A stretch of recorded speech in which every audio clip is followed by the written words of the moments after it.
Welcome to The Lens. I'm your host, Crystal Goodner, coming to you from the campus of Simmons College. This is truly historic ground. Did you know this is the spot where Simmons College first opened its doors in 1879? And right here behind me is the C.H. Parrish Hall, known as Parrish Hall. Now, did you know that this building was funded by a group of fierce, determined, and motivated women to help the cause of Simmons College? Well, they went out, raised the money, and was able to erect this dorm, which was originally a women's dormitory, built in 1908, thanks in part to the Baptist Women's Educational Convention, the oldest Baptist women's organization in the country.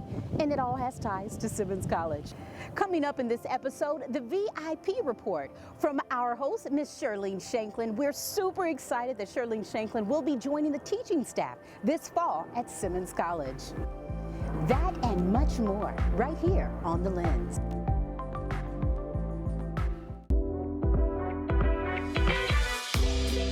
Louisville, it's back once again. Councilman David James presents Jazz in Central Park, Sunday, August 25th, from 5 to 8 p.m. We'll see you in Old Louisville as we close out summer with smooth jazz and wonderful music filling the August air.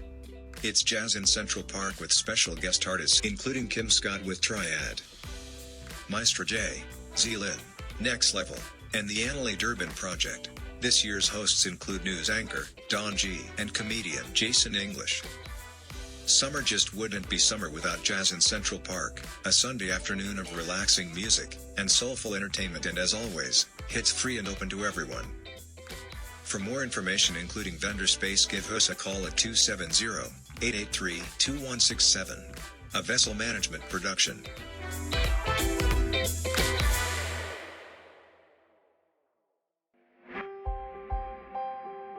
At Heart to Heart Wellness Center, we believe in a holistic approach to wellness and teaching you the tools to elevate your self-care. Life is full of demands that stretch you emotionally and physically, but when you make self-care a priority and really learn the skills to achieve wellness, you can live your best life.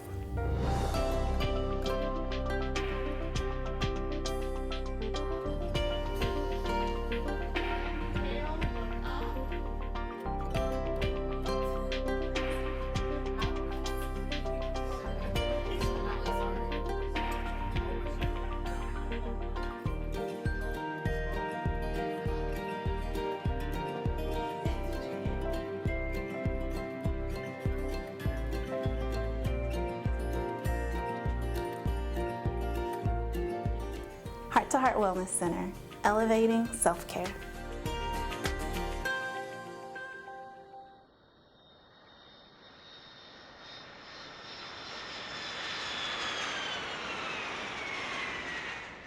Early last month, city officials announced that the city of Louisville would be renaming the Louisville International Airport to honor its native son. Often referred to as the greatest of all time, one of the most significant and celebrated sports figures of the 20th century, Louisville's own Muhammad Ali.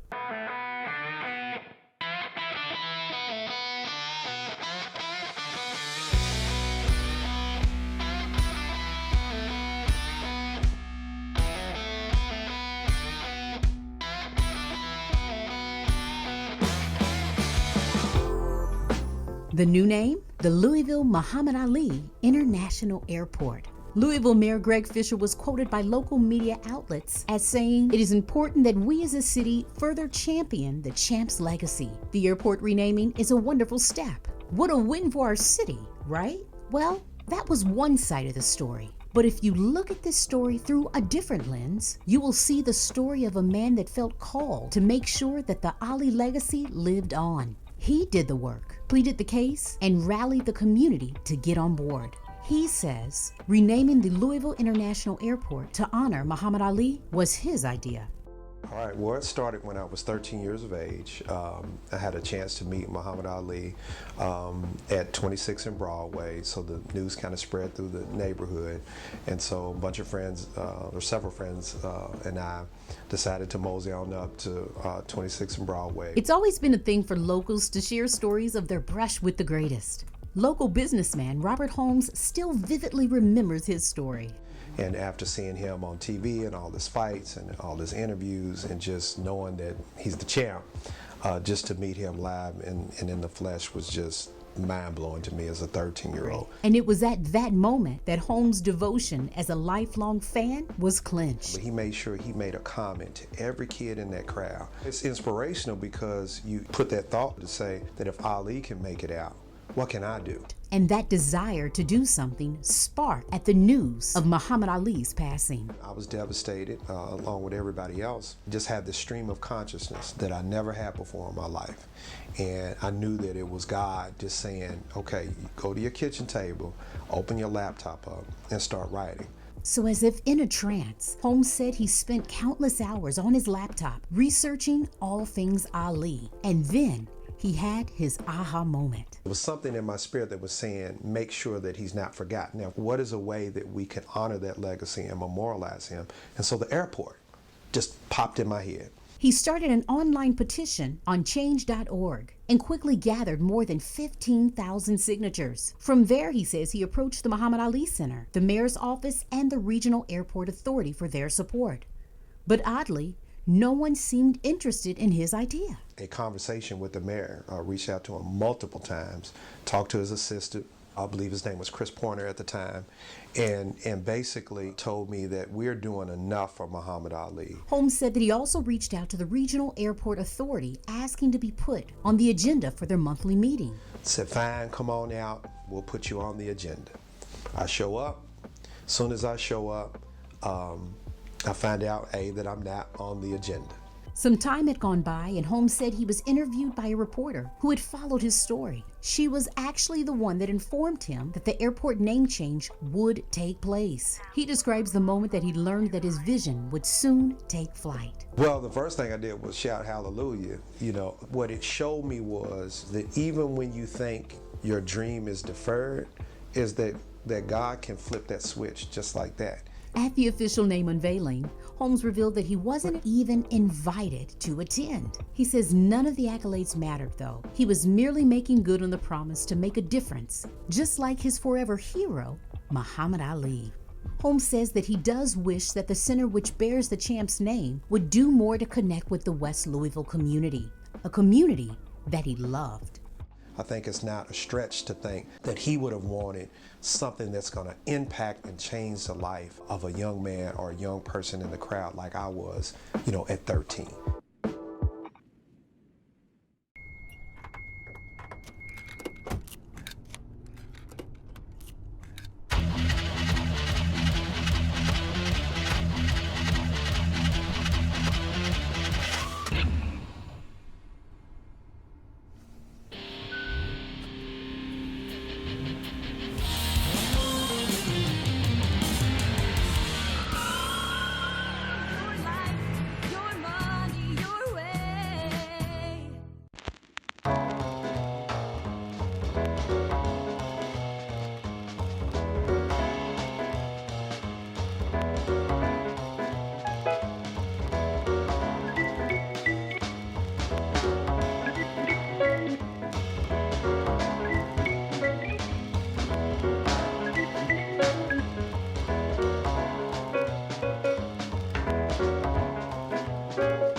Hey, this is Charlene Shanklin with this week's The VIP Report. Let's check out what's happening in and around the Louisville area. This weekend, many will head to Cincinnati Music Festival. Maxwell, Earth, Wind and Fire, and Mary J. Blige, plus many more will perform at Paul Brown Stadium in downtown Cincinnati. The Louisville Defender Newspaper Festival will be a veterans reunion on Sunday, July the 28th in Shawnee Park from 4 to 6 p.m. It's the Derby City Jazz Festival on August the 10th and 11th at Iroquois Amphitheater, featuring Pieces of a Dream, Marion Meadows, Joey Somerville, just to name a few of the many artists. It's also time for the Indiana State Fair. Their gospel music festival headliner is none other than the sister duo Mary Mary. The show is on Sunday, August the 18th. The concert is free with a paid gate admission. From the South with Love featuring Big Crit, he will be in concert on Wednesday, October the 23rd at the Mercury Ballroom.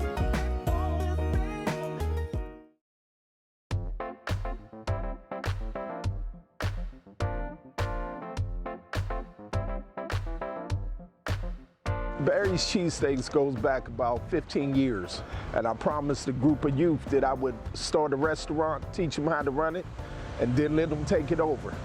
When we first started out, it was rough. Didn't have much money to get things going, and just had to hope each day that I sold enough to buy the food for the next day. Well, what happened was I went down to the West End to a church. Some of the heads from Park Community showed up, and they were doing a presentation in the community. And they gave me some of the information, and I went on in and I talked to them, and they took great care of me. I'll tell you this, they provided enough assistance to help me also get ready to start my third restaurant. And one of the good things is they believed in me. They believed in the vision, they believed in the dream. Future plans with Barry's Cheesesteaks now is we're franchising. We're getting calls from all over the United States. And we want to sit down and talk with Park again about opening more Barry's Cheesesteaks right in these communities. I truly appreciate what Park has done for me. I come from a background that people wouldn't want to admit. The Park community reached out in spite of that.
So on last week's episode, we made the big announcement that Simmons College would be partnering with Jefferson County Public Schools to launch the Transition to Teaching program, an initiative targeted at including more minority teachers in Jefferson County Public School classrooms. Well, we've had an amazing response. More than 80 people have signed up to be a part of this program.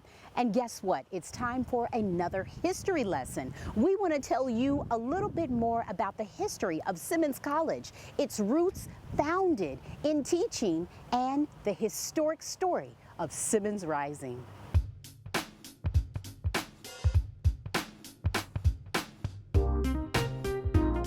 The reason why this partnership is so significant is, first of all, we have the greatest educator in America. Spearheading the effort of creating an accredited teacher preparation program at Simmons is Louisville native Sharon Porter Robinson, former Assistant Secretary of Education with the U.S. Department of Education. The greatest educator in America. Well, When I was growing up in Louisville, Simmons College was where ministers were trained, and it was not really considered a part of the mainstream of higher education unless you were interested in theology. Unlike today, Simmons is in the middle of addressing the important goals and expectations we should have of educational institutions. Along with our partnership with the National Baptist Convention of America International, which is the second largest black organization in America. Part of what we want to do is become a national recruitment group for Simmons College in its partnership with the Jefferson County Education Board. This will become a model for other school districts around this country to look at. And then HBCU specialize in preparing black teachers to teach in the classroom. You're talking about something different. You're talking about bringing all that together, the history, the dynamic of Simmons, the legacy. A legacy described at Simmons as excellence in education since 1879. Officially recognized as the nation's 107th HBCU in 2015 as a historic college and university, Simmons not only receives annual dollars from the federal government, but now belongs to a fraternity of educational institutions with an amazing history of success stories. The statistics on HBCU graduates are overwhelming. A recent article in Newsweek cited that black colleges produce 70% of all black dentists and doctors, and 50% of black engineers and public school teachers. And while HBCUs account for only 3% of the nation's colleges, they account for nearly 20% of the degrees awarded to African Americans.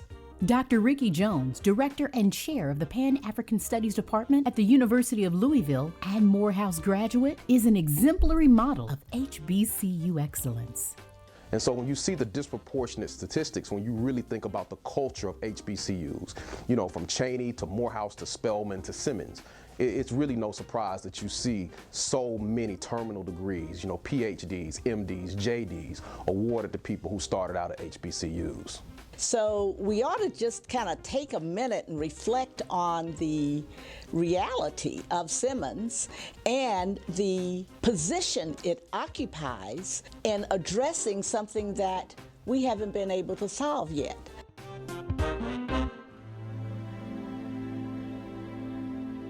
The Civil War had just ended, and the passing of the 13th Amendment abolished slavery in the United States. It was a time of rejoicing for the newly freed slaves who looked towards creating a new life. One of the first faith-based institutions to be established in the United States of America after slavery was an organization called the General Association of Kentucky Baptists right here in the state of Kentucky. In 1865, 12 black Baptist churches met in Louisville, Kentucky at the 5th Street Baptist Church and began discussing their need for schools aimed at educating and training African Americans, many of whom were just one generation away from slavery. They're tasked with creating a new black intelligentsia that are going to become the socio-political leaders of black America. That's really the context that Simmons fit into as we were going into the 20th century. November 24th, 1879 is the official date when the state's only black college opened its doors as the Kentucky Normal Theological Institute. It was a normal school. The word normal means teacher college. So it started for the purpose of training the black professional class and especially teachers. Some of the most prestigious names in education, in law, in every facet of community life were involved with Simmons College. The products coming out of those schools were incredibly stellar, but black people are always a stellar people. All they needed was an equal opportunity.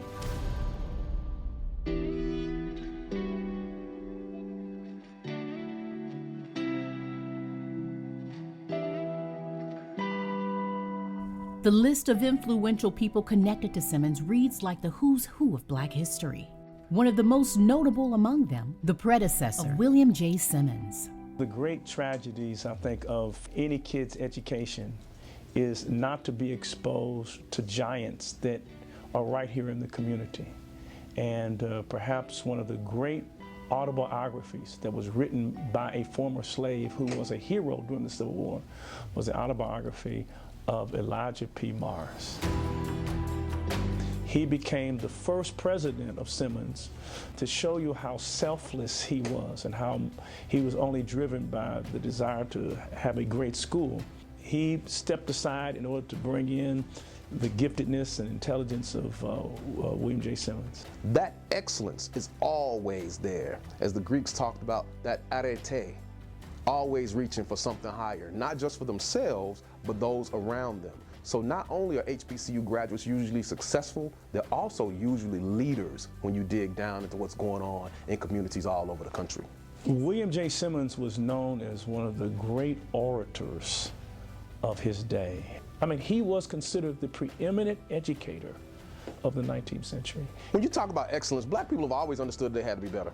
So HBCUs have always simply been a conduit for that excellence. They aspired for black people to be lawyers and teachers and physicians, the professional class, and they wanted to pattern themselves after Howard University. At its height, the nationally recognized institution of higher learning was a thriving liberal arts university with departments in medicine, law, business, music, and theology. Some historians have described it as the Black Harvard of the South. It also had a competitive athletic department with baseball, football, and men and women's basketball teams. So he set the trajectory for Simmons, and there were two primary goals that he had. Goal number one was to create a black professional class, which they did. The black middle class in Kentucky was trained at Simmons. That's the only place they could go. The Day Law, named after Carl Day, who introduced the bill in the Kentucky House of Representatives, prohibited students of color from attending the same school as white students. His second goal was to create an institution that was black governed. Education was important to African Americans at that time for the same reason that education is important to African Americans now. It is absolutely essential that black people understood the system in which they were functioning, no matter how unfair that system was or is. The product and vision of former slaves, its story reads as one of pride, determination, trailblazing, and also tragedy.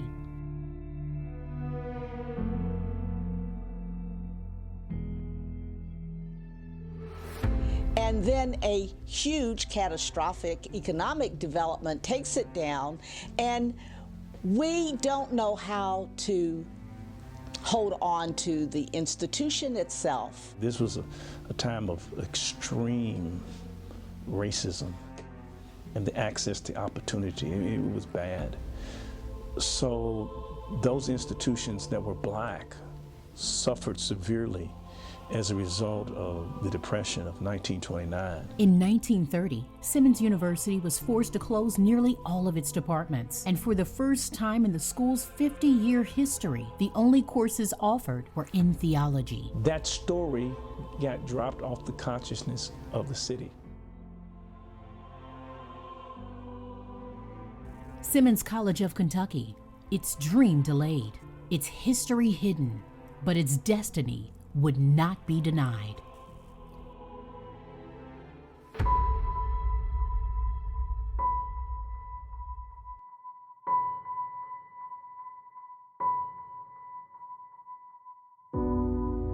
And just as the mighty phoenix rises out of the ashes, Simmons is the only HBCU in history to make a comeback.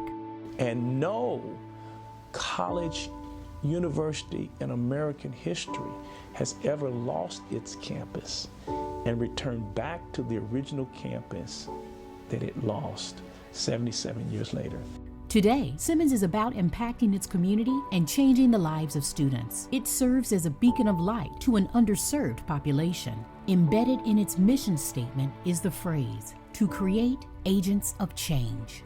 Perhaps through this engagement, we will talk about each of us challenging each of us to bring forward 20 young people, 30 young people, whatever you can take on to help illuminate a path to a future that they may have difficulty seeing.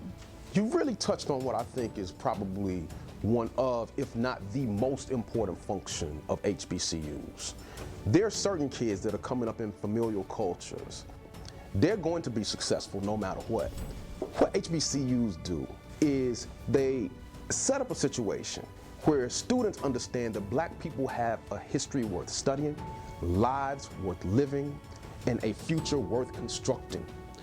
And who better to do that than somebody standing in front of them who looks like them and can function without fear and say, you can do this too.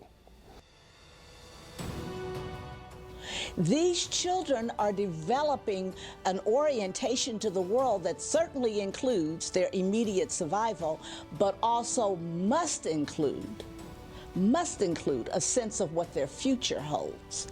When you take institutions like that, people to buy those types of professors and administrators who love those kids and teach them to function without fear, there is no substitute for that. They've been able to take those lost souls and produce something at the end that sometimes their lost parents don't even recognize. So then the children can go back and rescue their elders. And that's as it should be. Many say, and the child shall lead, right?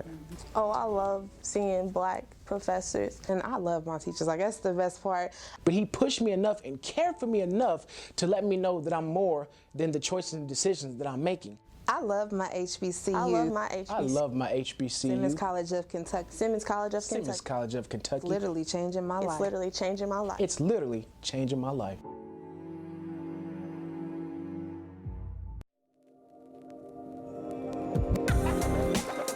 Thanks so much for tuning in to this week's edition of The Lens, Louisville's Ebony News source, powered by Simmons College of Kentucky.